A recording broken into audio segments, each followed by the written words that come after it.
The market should reward drive and innovation and generate growth. But that businesses should live up to their responsibilities to create American jobs. It's the responsibility of a business to create jobs. This guy knows jack shit about economy. You can create a job if you need somebody to do something for you. What, according to this man, you're supposed to just have a business and you're supposed to just have all kind of motherfuckers come in there and doing who knows what and getting paid for it. That's economics according to Barack Obama. Fucking idiot supreme. Our government should work for us, not against us. Well, it should help us, not hurt us. It should ensure opportunity, not just for those with the most money and influence, but for every American who's willing to work. How many of them are really willing to work?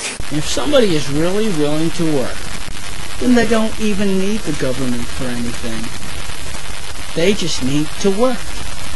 And as long as there's some guy like you around, you'll take the money from anybody who's got it and give it to these poor little sapsuckers who aren't interested in nothing, don't know nothing, don't want to know nothing, don't want to do nothing, and they just want to sit around and vote for you because you say you're going to give it all to them. That we are responsible for ourselves, but that we also rise or fall as one nation.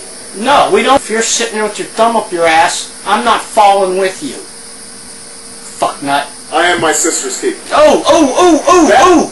Yeah, Obama's brother. George Hussein Obama over there in Nairobi, Kenya, who makes $1 a month. Why don't you go keep that brother? Worry about me, I'm not your damn brother. And you're not mine.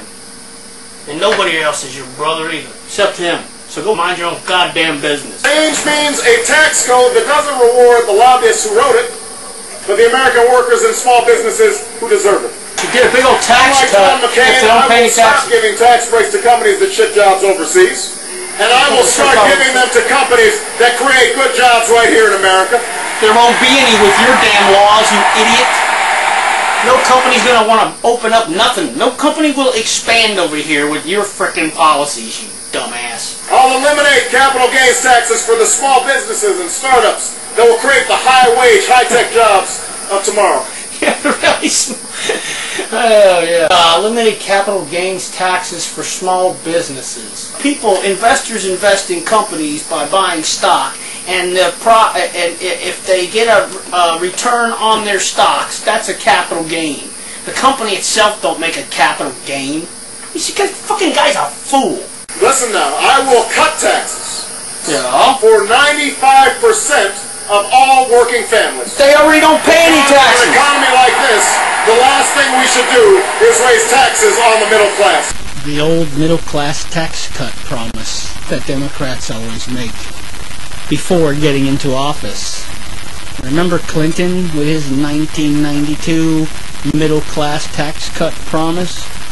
And then, like, after only 1 month in office, he says, I never worked so hard on anything in my life, but I couldn't do the middle class tax cut.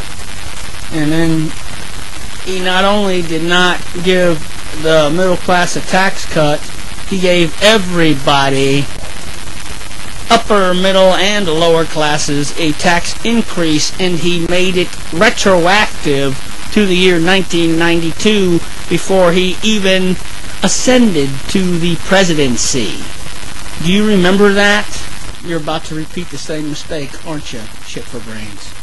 In 10 years, we will finally end our dependence on oil from the Middle East. Yeah, right. Well, we better start drilling here then.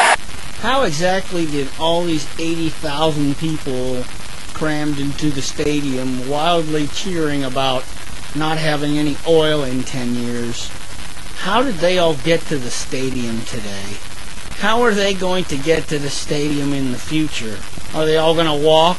Or are they all going to ride bicycles? Or are they all going to have solar-powered vehicles? Maybe they'll have sail cars. Man, what a bunch of idiots you all are, man. You're so stupid. Washington's been talking about our oil addiction for the last 30 years. It's not an addiction. John McCain's been there for 26 of them. Biden's been there for 36. And in that time, he has said no to higher fuel efficiency standards for cars. No to investment in renewable energy. No renewable fuels. We import triple the amount of oil that we had on the day that Senator McCain took office. So what? Our nation's economy has at least quadrupled since that time, if not more. We are not addicted to oil. Oil is not a drug. Oil is food. Our industry and economy eat oil. Without oil, we will starve. It's not an addiction. Drilling is a stopgap measure, not a long-term solution. You got pie in the sky, Bubba. There's nothing else that's going to get you off of foreign oil other than U.S. oil. I'll help our auto companies retool so that the fuel-efficient cars of the future are built right here in America. You're going to go out there and make them all, help them all design new tools, help them all design new automobiles, huh? What a fucking genius. They say Adolf Hitler designed the Volkswagen. Maybe Obama could have the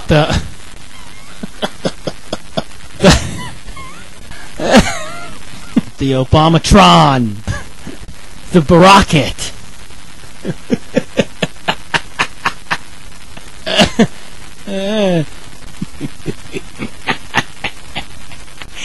This is just getting too ridiculous. It's easier for the American people to afford these new cars. And I'll invest $100 They're going to go retool, and then we're going to make them more affordable. Oh, you could make the cars cheaper. More affordable is the word he used. You could make the case, just like healthcare. You have a right to healthcare. You have a right to a car. You have a right to get you frickin' auto workers out there building cars for all your fellow Americans for, whatever they can afford for them, if they can afford anything at all. Which, of course, everybody's going to say they can't.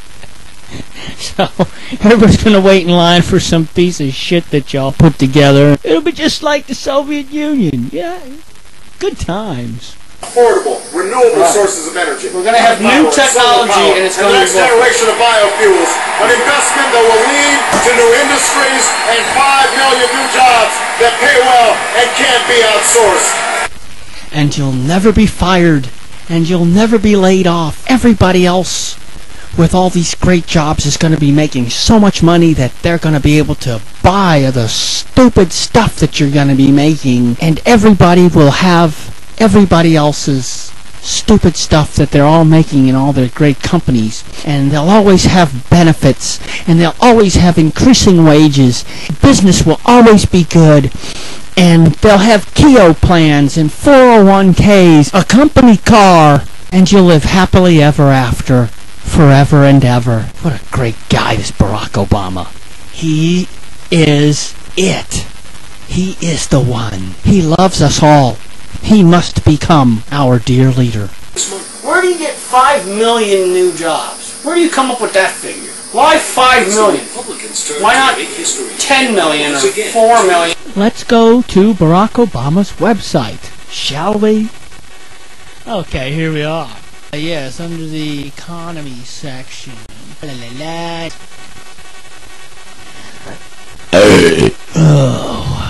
Makes me want to burp just thinking about it. Invest in a clean energy economy and create 5 million, count them, new green jobs. Obama and Biden will invest $150 billion. Okay, every time Democrats say invest, what they mean is tax you and throw your money around like it's nothing and then say it's not enough. They need more. Let's take a look at this. $150 billion over 10 years. If it was divided evenly, that would be $15 billion. Divided by 5 million people would be about $3,000 per year each. $250 a month. Wonder how you're gonna train all them people and get them their first job and see to it that they have benefits and everything with $150 billion. Good luck to you if, you're going to sign up for that program. Doesn't mean anything. It's empty goddamn words. Why don't you just go get a fucking job? You'll do better.